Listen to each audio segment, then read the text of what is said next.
இந்த கும்ப ராசிக்கு சின்னமாக கொடுக்கப்பட்டுள்ளது அப்படிங்கிறது ஒரு குடம், அதுதான் சிம்பலாக கொடுக்கப்பட்டுள்ளது. ஒரு குடத்துக்குள் என்ன இருக்கு என்பதை எப்படி நாம் கண்டுபிடிக்க முடியாதோ அதை போல் இந்த கும்பராசி சகோதரியின் மனதுக்குள் ஆழ் மனதில் என்ன திட்டங்கள் இருக்கிறது அப்படிங்கிறத அவர் எளிதாக வெளியே சொல்ல மாட்டார்.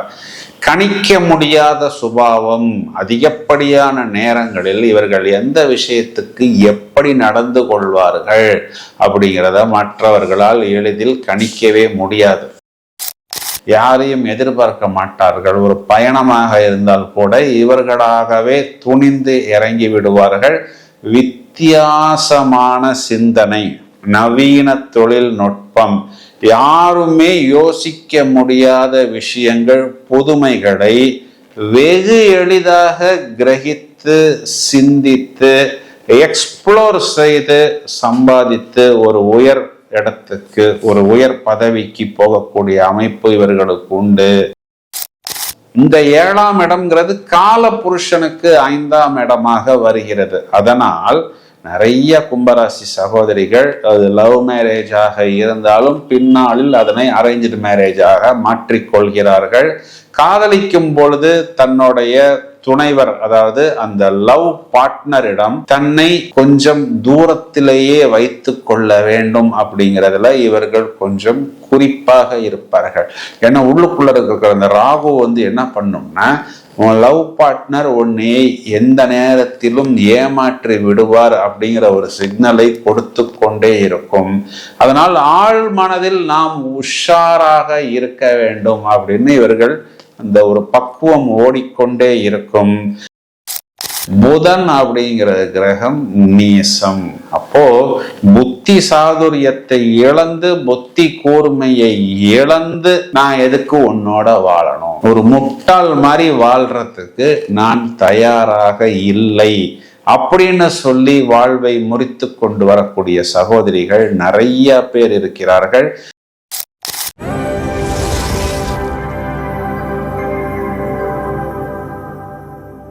ஹலோ ஃப்ரெண்ட்ஸ், நாம் பெண்களை பற்றி தொடர்ந்து அவங்களுடைய பிளஸ் என்ன, மைனஸ் என்ன, எதற்காக அவர்களை மற்றவர்கள் திட்டுகிறார்கள், எங்கே இவர்கள் மன உளைச்சல் அடைகிறார்கள் அப்படிங்கிறத விவரமாக பார்த்து கொண்டிருக்கிறோம். இந்த பதிவில் நாம் எடுத்திருப்பது கும்பராசி சகோதரி எல்லாம் பெரும்பாலும் பெயர்கள் எஸ் அப்படிங்கிற எழுத்துல ஆரம்பிக்கும். சாகித்யா, சகஸ்ரா, சக்தி பிரியா, இந்த மாதிரி பெயர்கள்லாம் நாம் இதில் பார்க்கலாம். இவர்கள் கால புருஷனுக்கு 11ஆம் இடம் அப்படிங்கிற சொல்லக்கூடிய லாபஸ்தானத்துக்கு இவர்கள் தான் ஆதிபத்தியம். கும்பராசி தான் லாபஸ்தானத்துக்கு அதிபதி. இந்த ராசிக்கு அதிபதி சாட்டர்ன் அப்படிங்கிற கிரகம் தான் இதன் அதிபதி. இந்த பர்டிகுலர் ராசியில் எந்த கிரகமும் உச்சமும் அடைவதில்லை, நீசமும் அடைவதில்லை. இந்த கும்பராசிக்கு சின்னமாக கொடுக்கப்பட்டுள்ளது அப்படிங்கிறது ஒரு குடம், அதுதான் சிம்பலாக கொடுக்கப்பட்டுள்ளது. ஒரு குடத்துக்குள் என்ன இருக்கு என்பதை எப்படி நாம் கண்டுபிடிக்க முடியாதோ அதை போல் இந்த கும்பராசி சகோதரியின் மனதுக்குள் ஆழ் மனதில் என்ன திட்டங்கள் இருக்கிறது அப்படிங்கிறத அவர் எளிதாக வெளியே சொல்ல மாட்டார். கணிக்க முடியாத சுபாவம், அதிகப்படியான நேரங்களில் இவர்கள் எந்த விஷயத்துக்கு எப்படி நடந்து கொள்வார்கள் அப்படிங்கிறத மற்றவர்களால் எளிதில் கணிக்கவே முடியாது. சுதந்திர தாகம், இந்த ராசி பெண்களுக்கு ஃப்ரீடம் அப்படிங்கிறது அதிகம் தேவை. அதனை எக்காரணம் கொண்டும் எங்கும் யாருக்கும் இவர்கள் விட்டு கொடுக்க மாட்டார்கள். கற்பனா உலகில் முதலில் இவர்கள் கொஞ்சம் சஞ்சாரம் செய்வார்கள். அமைதியாக அமர்ந்து ஏதாவது ஒரு விஷயத்தை பற்றி ஆழமாக கற்பனை செய்வது, கொஞ்சம் கனவு காண்பது, அதில் மிதப்பது, பிறகு அதை ரியாலிட்டியாக கொண்டு வருவது, இது காற்று ராசி. அப்போ அந்த காற்றுன்னா இப்ப இந்த இன்டர்நெட் போன்ற விஷயங்கள்லாம் காற்றில் தான் வருகிறது. அதனை பிடித்து கொண்டு ஒருத்தருடைய சப்போர்ட் இல்லாமல் ஒரு குரு இவர்களுக்கு அமைவதே கஷ்டம். அப்படி குரு நிறைய இடங்கள்ல இவருக்கு ஆப்போசிட்டாகத்தான் வருகிறார். அப்படி வந்தாலுமே இவர்களே இவர்களுக்கு குருவாக அனைத்து விஷயங்களையும் சேகரித்து கொண்டு வெகு எளிதாக அந்த உச்சத்துக்கு வந்து விடுவார்கள். அப்போ இவர்களை பார்த்து நிறைய பேர் பொறாமைப்படுவார்கள். இவர்களுடைய வளர்ச்சியை ஜீரணிக்க முடியாமல் இவர்களை திட்டுவார்கள். தங்களை எப்பொழுதும் இவர்கள் மற்றவர்களிடமிருந்து வித்தியாசமாக காட்டிக்கொள்ள வேண்டும் அப்படிங்கிறத இவர்கள் விரும்புவார்கள். அது சாதாரண ட்ரெஸ்ஸாக இருந்தாலும், இல்லை மேக்கப்பாக இருந்தாலும், ஹேர் ஸ்டைலாக இருந்தாலும், அது ரொம்ப காஸ்ட்லியாக இருக்கணும் அப்படிங்கிறதெல்லாம் இவர்களோட நோட்டம் கிடையாது. ஆனால் கூட்டத்தில் இவர்கள் தனித்துவமாக தெரியப்படணும். இவர்களுடைய presence has to be felt. இப்போ இவர்களுடைய வருகை அப்படிங்கிறது அந்த இடத்தில் அங்கீகரிக்கப்பட வேண்டும். புதிய விஷயங்கள், புதிய மனிதர்கள், புதிய இடங்கள், இதனை கற்றுக்கொள்வது, அதில் இவர்கள் தேர்ச்சி பெறுவது, இதிலெல்லாம் இவர்களுக்கு ரொம்பவும் ஆர்வம். யாரையும் எதிர்பார்க்க மாட்டார்கள். ஒரு பயணமாக இருந்தால் கூட இவர்களாகவே துணிந்து இறங்கி விடுவார்கள். வித்தியாசமான சிந்தனை, நவீன தொழில்நுட்பம், யாருமே யோசிக்க முடியாத விஷயங்கள், புதுமைகளை வெகு எளிதாக கிரகித்து சிந்தித்து எக்ஸ்ப்ளோர் செய்து சம்பாதித்து ஒரு உயர் இடத்துக்கு, ஒரு உயர் பதவிக்கு போகக்கூடிய அமைப்பு இவர்களுக்கு உண்டு. மற்றவர்களுக்கு நல்ல அறிவுரை கூறுவார்கள். ஆனால் இவர்களுக்கு மற்றவர்கள் அறிவுரை கூறுவதை இவர்கள் பெரிதாக விரும்ப மாட்டார்கள். உயர்ந்தவர்கள் தங்களை விட அப்படிங்கிற மாதிரி ஆப்போசிட்டில், அதாவது கல்வியாக இருந்தாலும், இல்லை தோற்றமாக இருந்தாலும், இல்லைன்னா இந்த வருமானம் சம்பாத்தியத்தில் உயர்ந்தவர்கள் ஆப்போசிட்டில் நின்னாலும், இவர்கள் கடுமையான உழைப்பாற்றல் பிளஸ் புத்தி கூர்மை, இது ரெண்டத்தையும் கம்பைன் பண்ணி ஜெயித்து விடுவார்கள். இந்த ஒரு விஷயத்துக்காக இவர்களை பலருக்கு பிடிப்பதில்லை. இவர்களுடன் பழகும் பொழுது தனிச்சையாக, இண்டிவிஜுவலாக வாழ்வது எப்படி, சுதந்திரமாக இருப்பது எப்படி அப்படிங்கிறத டியூஷன் ஃபீஸ் இல்லாமலேயே நமக்கு வெகு எளிதாக கற்றுக் கொடுத்து விடுவார்கள். எந்த ஒரு சபையாக இருந்தாலும், விஷயமாக இருந்தாலும், தங்களுக்கு சரியான அங்கீகாரமும் மரியாதையும் கிடைக்க வேண்டும். அதுக்காக போய் ரிக்வெஸ்ட் பண்ணி கேட்கறது, ஏங்கி கொண்டிருப்பது அப்படியெல்லாம் கிடையாது. இவர்களுக்கு மரியாதை கொடுத்தால் இவர்கள் அந்த இடத்தில் பல மடங்கு அந்த மரியாதையை திருப்பி கொடுப்பார்கள். இல்லைன்னா மதியாதார் வாசல் மிதியாதே அப்படின்னு இவர்கள் எதிர்பார்க்காமல் வேறு ஒரு டைரக்ஷனில் போய்விடுவார்கள். மேலும் இவங்கள்ட்ட என்னன்னா, உள்ளுக்குள் நிறைய அந்த ஒரு கருணை, எதிர்பார்ப்பு, அன்புக்காக ஏங்குவது, நற்பண்பு, டிசிப்ளின், இதெல்லாம் இயற்கையிலேயே இருக்கும். ஆனா அதையெல்லாம் அவர்கள் வெகு எளிதாக வெளியே காண்பிக்க மாட்டார்கள். இவர்கள்ட்ட இருக்கக்கூடிய அந்த அபாரமான திறமைகளை யாராவது ஒருத்தங்க தூண்டி விட்டுத்தான் வெளியே கொண்டு வரணும். அப்பொழுதுதான் குடத்துக்குள் இருக்கக்கூடிய விஷயம் வெளியே வரும்.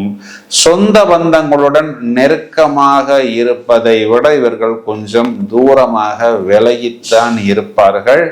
ஆனா இவர்கள் எல்லாருக்கும் மரியாதை கொடுப்பார்கள். இவங்க ஏன் தூரம் போறாங்க அப்படின்னா, இவர்களுக்கு நிறைய இடங்களில் அந்த மரியாதைங்கிறது கிடைப்பதில்லை.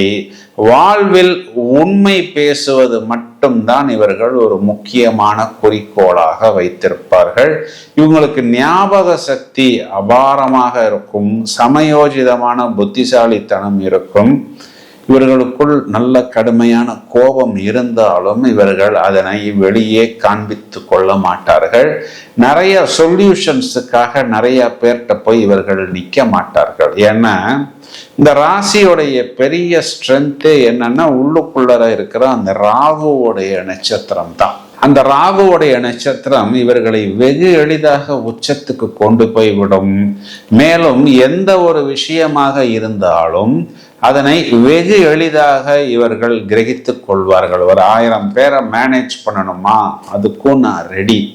இல்லை, எனக்கு குருவே இல்லாமல் இந்த விஷயத்தை கற்றுக்கிட்டு நான் இந்த விஷயத்தை எக்ஸ்ப்ளோர் பண்ணணுமா, அதற்கும் நான் ரெடி அப்படிங்கிற மாதிரி இவர்களை ஒரு கட்டுக்குள் நாம் வைக்க முடியாது. எந்த ஒரு நுணுக்கமாக இருந்தாலும் வெகு எளிதாக இவர்கள் தங்கள் கைவசம் கொண்டு ஒரு நல்ல உயரத்துக்கு, நல்ல உச்சத்துக்கு, தொழில், உத்தியோகம், வருமானத்தில் வெகு எளிதாக சென்று விடுவார்கள். வெளிநாட்டில் போயெல்லாம் அதிகம் வேலை பார்க்கக்கூடிய நபர்களாக நாம் இவர்களை பார்க்க முடியும்.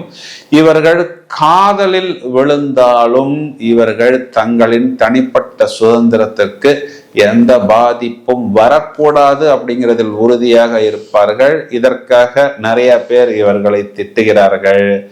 இவங்களுக்கு 7ஆம் இடம்ங்கிறது சிம்ம ராசி. இந்த 7ஆம் இடம்ங்கிறது கால புருஷனுக்கு 5ஆம் இடமாக வருகிறது. அதனால் நிறைய கும்பராசி சகோதரிகள் அது லவ் மேரேஜாக இருந்தாலும் பின்னாளில் அதனை அரேஞ்ச்டு மேரேஜாக மாற்றிக்கொள்கிறார்கள். காதலிக்கும் பொழுது தன்னுடைய துணைவர், அதாவது அந்த லவ் பார்ட்னரிடம் தன்னை கொஞ்சம் தூரத்திலேயே வைத்து கொள்ள வேண்டும் அப்படிங்கிறதுல இவர்கள் கொஞ்சம் குறிப்பாக இருப்பார்கள். ஏன்னா உள்ளுக்குள்ள இருக்கிற அந்த ராகு என்ன பண்ணும்னா, உன் லவ் பார்ட்னர் உன்னை எந்த நேரத்திலும் ஏமாற்றி விடுவார் அப்படிங்கிற ஒரு சிக்னலை கொடுத்து கொண்டே இருக்கும்.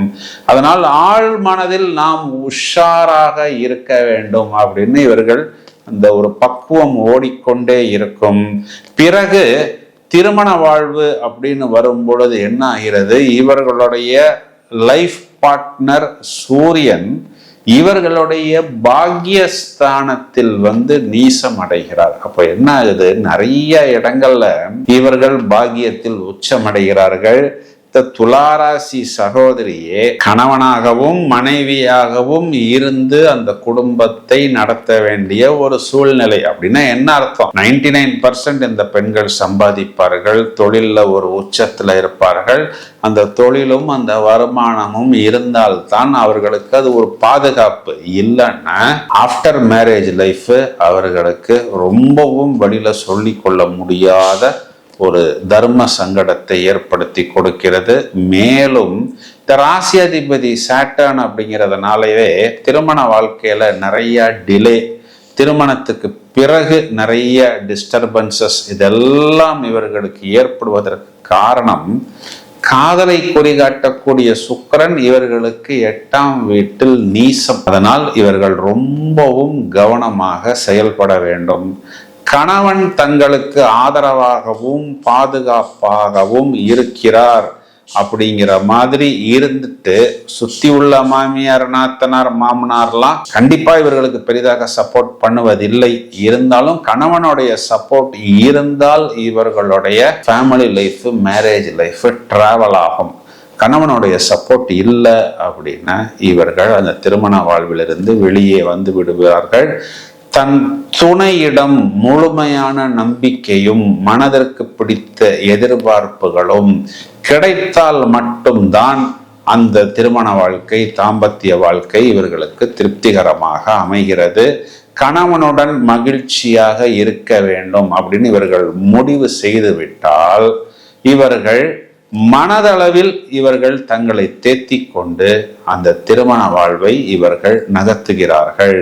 மேலும் இவர்கள் என்னன்னா கொஞ்சம் அந்த சுயமரியாதை, சுதந்திர உணர்வு, நீ வேலைக்கு போகக்கூடாது, நீ சம்பாதிக்க கூடாது, நீ வீட்டில தான் இருக்கணும், குழந்தைங்களை மட்டும்தான் பார்த்துக்கணும் அப்படிங்கிற மாதிரி நிறைய ரெஸ்ட்ரிக்ஷன் எல்லாம் போடும் பொழுது, இல்லை நிறைய கடன் சுமைகளை இவர்கள் மேல் சுமத்தும் பொழுது ஃபேமிலி லைஃப், மேரேஜ் லைஃப் இவர்களுக்கு டிஸ்டர்ப் ஆகிறது. அப்படி இருந்தாலும் அதனை பற்றி இவர்கள் பெரிதாக யோசிக்காமல் 2வது திருமணத்திற்கு அந்த சூழ்நிலை சந்தர்ப்பத்திற்கு ஏற்றவாறு இவர்கள் தயாராகி விடுகிறார்கள். கருத்து வேறுபாடு அதிகம் இவர்களுக்கு ஏன் ஏற்படுகிறது அப்படின்னு பார்த்தோம்னா, இவர்களுடைய சயனஸ்தானத்தில் குரு என்ற கிரகம் நீசம்.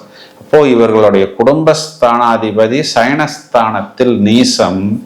இவர்களுடைய குடும்பஸ்தானம்னு சொல்லக்கூடிய 2ஆம் வீட்டில் புதன் அப்படிங்கிற கிரகம் நீசம்.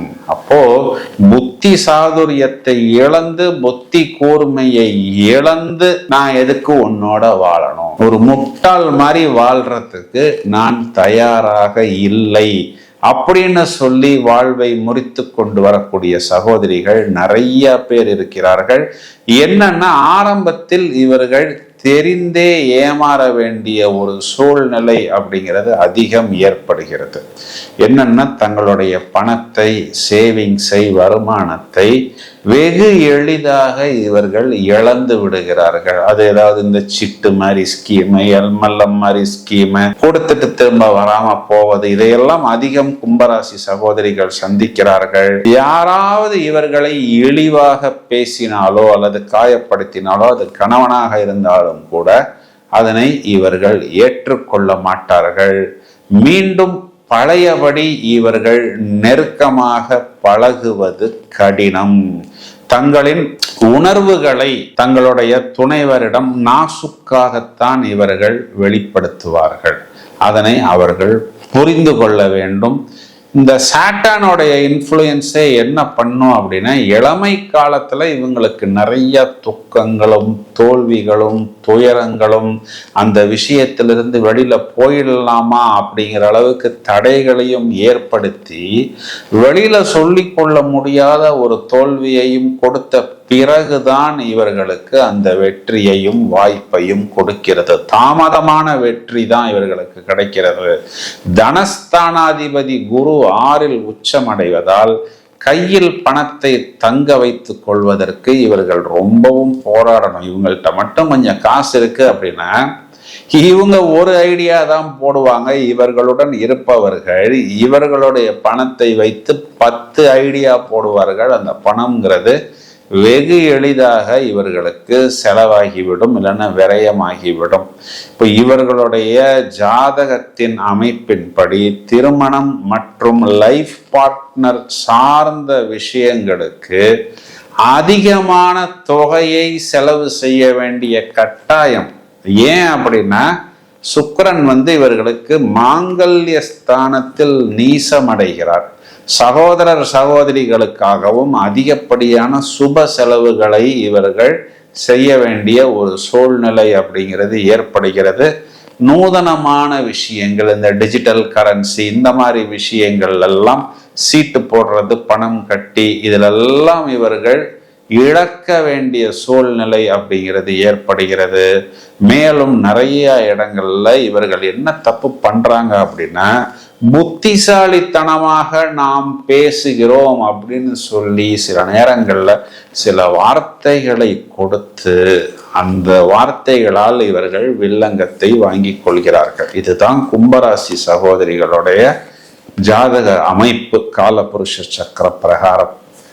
இதுல என்ன நாம் மெயினா கவனிக்கணும் அப்படின்னா, இவர்கள் பேசினால், வாயை கொடுத்தால் நிறைய இடங்கள்ல இவர்களுக்கு திட்டு விழுகிறது. அப்போ முடிந்தவரை வார்த்தைகளை விடாமல் கச்சிதமாக தங்களை கையாள்வது. இவங்களுடைய தனஸ்தானத்துல சுக்கிரன் 4க்குரியவன் நிற்கிறார். இப்போ அந்த இடம் வாங்குவது, வீடு கட்டுவது, வாடகைக்கு விடுவது, இதன் மூலம் வரக்கூடிய வருமானங்கள்லாம் இவர்களுக்கு நிரந்தரமான வருமானம். அப்போ நல்ல அழகிய கலைநயம், இன்டீரியர் டெக்கரேஷன் நிறைந்த வீடுகள், வேலைப்பாடுகள்லாம் இவங்களுக்கு நல்ல வருமானத்தை ஏற்படுத்தி கொடுக்கும். அப்போ அந்த பணத்தை லிக்விட் பேலன்ஸாக வைத்து கொள்ளாமல் இந்த மாதிரி ஒரு விஷயத்துல இவர்கள் முதலீடு செய்யணும். ஏன்னா கும்பராசிக்கு அதிபதி சனி தன்னுடைய வீட்டுக்கே பாதகஸ்தானத்தில் போய் உச்சமடைகிறார். துளாராசி இவர்களுக்கு பாதகஸ்தானம். அப்போ சேவிங்ஸை லிக்விட் கேஷாக வைத்திருந்தால் வெகு எளிதாக அந்த பணமானது விரயமாகிவிடும். அதனால் இந்த சகோதரிகள் அதனை முதலீடு செய்வது புத்திசாலித்தனம். அப்படி இவங்க முதலீடு செய்யும் பொழுது நிறைய பேர் இவர்களை திட்டுகிறார்கள். ஏன் அப்படின்னா, நாளைக்கு இவங்கள்ட்ட எந்த விதமான ஒரு அட்வான்டேஜையும் அவர்களால் எடுத்துக்கொள்ள முடியாது. வாழ்வின் பின்னாளில் நிறைய இவர்களுக்கு இந்த leg problem, ortho pain, varicose vein, இந்த மாதிரி பிரச்சனைகளை எல்லாம் சந்திக்கிறார்கள். இதிலிருந்து இவர்கள் வெளியே வருவதற்கு கிரீன் எமரால்டு, ப்ளூ சஃபயர், இந்த 2 ரத்தினங்களையும் இவர்கள் அணிந்து கொள்ளலாம். ஜாதகத்தில் சுக்கிரன் வலுவாக இருந்தால் வைரம் அப்படிங்கிற ஒரு ரத்தினத்தையும் இவர்கள் அணிந்து கொள்ளலாம். நம்பர் 5, நம்பர் 6, இந்த 2 எண்களும் இவர்களுக்கு ரொம்பவும் lucky numbers. Blue, white, green, இந்த 3 கலர்களையும் இவர்கள் உபயோகிக்கலாம். தொடர்ச்சியாக பெருமாள் வழிபாடு, ஆஞ்சநேயர் வழிபாடு, மகாவிஷ்ணு வழிபாடு, மகாலட்சுமி வழிபாடு, இந்த ஹனுமான் சாலிசா சொல்வது, விஷ்ணு சுப்பிரபாதம், விஷ்ணு சகஸ்ரநாமம், இந்த மாதிரி ஸ்லோகங்கள் பாராயணம் செய்வது, சனிக்கிழமைகளில் புதன்கிழமைகளில் பெருமாள் வழிபாடு நல்ல ஒரு ஏற்றத்தையும் இவர்களுக்கு ஒரு பாதுகாப்பையும் ஏற்படுத்தி கொடுக்கும் அப்படின்னு சொல்வதுதான் நிதர்சனமான உண்மை. இந்த பதிவை உங்களது நண்பர்களுக்கும் உறவினர்களுக்கும் ஷேர் செய்யுங்கள். தொடர்ந்து இணைப்பில் இருங்கள். வாழ்த்துக்கள். Thank you friends.